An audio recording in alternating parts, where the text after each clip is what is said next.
to ABC News AGT Live। ये है ABC News AGT Live। Listen to ABC News AGT Live।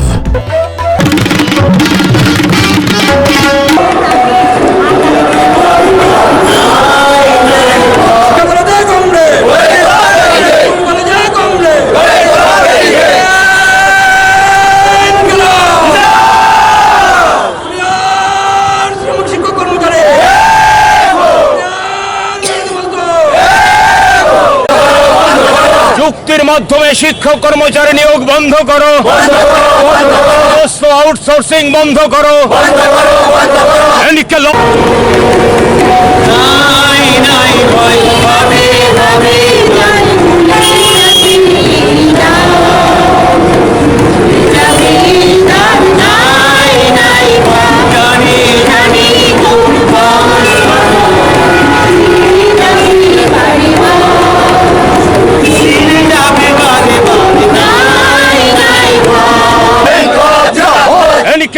জিন্দাবাদ।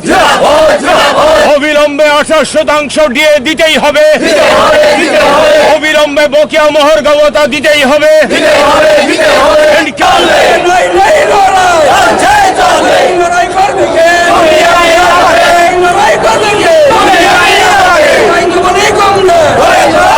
সমস্ত গণতান্ত্রিক কার্যকলাপ বন্ধ করতে হবে, সমস্ত গণতান্ত্রিক কার্যকলাপ বন্ধ করতে হবে, পিএস বাতিল করতে হবে।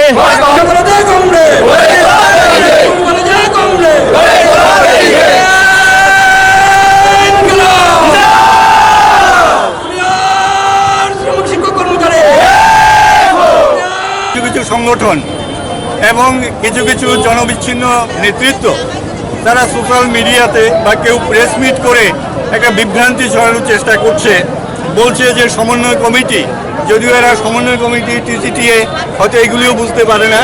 ওরা টিজিটিএর কথা বলছিল, আমরা শুনেছি। ওরা বলছে যে টিজিটিএ নাকি টিআরবিটি শিক্ষকদের প্রথম দিন থেকে নিয়মিত বেতনক্রমের দাবি জানায়নি। আমরা বলবো যে এটা ঠিক না। আমরা ত্রিপুরা কর্মচারী সমন্বয় কমিটি এইচবি রোড একেবারে শুরু থেকেই আমরা এর পক্ষে কথা বলছি। বিগত সরকার যখন ছিল তখন আমরা বারবার এই দাবি নিয়ে গেছি এবং বর্তমান যে সরকার, এই সরকারের কাছেও আমরা বারবার এই দাবি জানাচ্ছি যে টিআরবিটির মাধ্যমে যারা পরীক্ষা দিয়ে শিক্ষক পদে নিযুক্ত হচ্ছেন তাদেরকে যাতে প্রথম দিন থেকেই নিয়মিত বেতনক্রম দেওয়া হয়। ফলে এরকম গুরুত্বপূর্ণ দাবিগুলি নিয়েই আমরা আজকে এই গণ অবস্থানে আমরা দাবি তুলব, কথা বলবো। ফলে আমরা আশা করব যে আপনাদের মাধ্যমে সারা রাজ্যের মানুষের কাছে আমাদের আজকের এই গণ অবস্থানের যে বার্তা, এটা আপনারা পৌঁছে দেবেন, এটুকুই আপনাদেরকে বলার। আমরা 2 দফা জাতীয় দাবি এবং 8 দফা আমাদের রাজ্যের শিক্ষক কর্মচারীদের গুরুত্বপূর্ণ দাবি নিয়ে বাধ্য হয়ে আজকে আমরা 3 ঘন্টার গণ অবস্থান আহ্বান করেছিলাম এবং এই গণ অবস্থান চলছে। যদিও এই গণ অবস্থান শুরু করার ক্ষেত্রে আমাদের কিছু সমস্যা ছিল, এটা মানে কিছুটা ধরুন এএমসির তরফ থেকে একটু আমরা পারমিশন পাইনি এখনও, ফলে আমরা এখানে টেন্ট তৈরি করতে পারিনি। পাশাপাশি এখানে অন্য একটা সরকারি প্রোগ্রাম থাকার কারণে আজকের প্রোগ্রামটা শুরু করতে আমাদের একটু সমস্যা হয়েছে।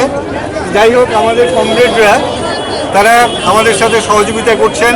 আপনাদেরকেও ধন্যবাদ জানাচ্ছি যে এত কিছুর মধ্যেও আপনারা এসেছেন।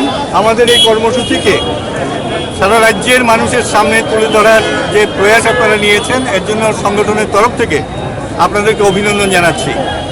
তো 2 দফা জাতীয় দাবির মধ্যে প্রথম দাবি হচ্ছে এনপিএস বাতিল করে পূর্বেকার যে ডিফাইন্ড পেনশন স্কিম এটা চালু করতে হবে। এটা সারা ভারতবর্ষের সমস্ত অংশের শিক্ষক কর্মচারীদের দীর্ঘদিনের দাবি। দ্বিতীয় দাবিটা হচ্ছে যে আউটসোর্সিং চুক্তি প্রথায় নিয়োগ, এগুলি অবিলম্বে বন্ধ করতে হবে এবং যারা অলরেডি নিযুক্ত হয়েছেন তাদেরকে নিয়মিত করতে হবে। আমরা দাবি জানাবো যে আমাদের রাজ্যের 10,323 শিক্ষক যাদেরকে প্রতিশ্রুতি দেওয়া হয়েছিল তাদের চাকরি রক্ষা করা হবে, কিন্তু আমরা দেখছি যে এখন পর্যন্ত সরকারের কোনো হেলদোল নেই। ফলে ইতিমধ্যেই 117 জন শিক্ষক মারা গেছেন আর অনেকে মৃত্যুর সাথে লড়াই করছেন। কাজে আমরা চাইবো যে সরকার তার এই অমানবিক যে দৃষ্টিভঙ্গি বা চেহারা এটা পরিবর্তন করে একটু মানবিক হয়ে যাতে এই পরিবারগুলির কথা ভাবে। আমরা দাবি জানাচ্ছি যে আমাদের রাজ্যে বিদ্যুৎ দপ্তর সহ কিছু কিছু দপ্তরে যাদেরকে 5 বছর পর রেগুলার স্কেল দেওয়ার শর্তে নিয়োগ করা হয়েছিল, তাদের কারো কারো 6 বছর 7 বছর চলছে, কিন্তু দেখা যাচ্ছে তাদেরকে এখনও নিয়মিত বেতনক্রম দেওয়া হচ্ছে না। ফলে আজকের এই গণঅবস্থান থেকে আমরা দাবি তুলব যে এই যে বিভিন্ন দপ্তরে যাদেরকে নিয়োগ করা হয়েছে এবং 5 বছর পর নিয়মিত বেতনক্রম দেওয়া হবে বলা হয়েছিল, তাদেরকে যাতে অতি সত্বর নিয়মিত বেতনটা দেওয়া হয়। আর টিআরবিটির মাধ্যমে যে শিক্ষক নিযুক্ত হচ্ছে আমাদের রাজ্যে, এদের ক্ষেত্রে একেবারে শুরু থেকে আমাদের দাবি ছিল যে চাকরির প্রথম দিন থেকেই তাদেরকে নিয়মিত বেতনক্রম দিতে হবে। তাদের ক্ষেত্রে কোনো অবস্থাতেই ফিক্সড পেতে নিয়োগ করা চলবে না।